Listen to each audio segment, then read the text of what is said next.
Welcome to Burlap Teachers. Enjoy the video. You start by preparing the devices and getting into the PPC router's admin page. This is where you change mode.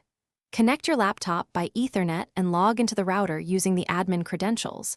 Doing this wired prevents wireless lockouts.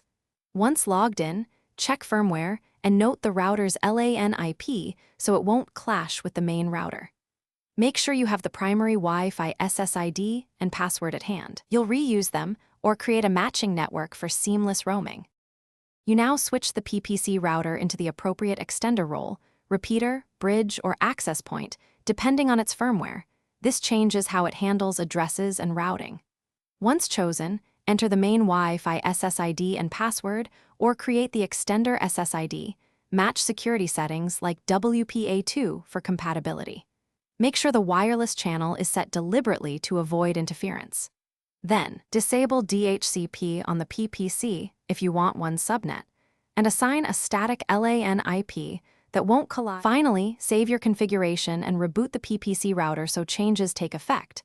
Once it's back, reconnect and verify you can access the internet through the extender.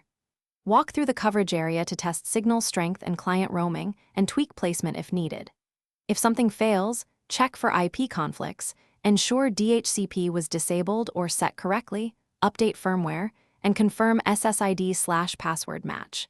If interference persists, change channels or move the PPC router closer to the main unit for a stronger backhaul.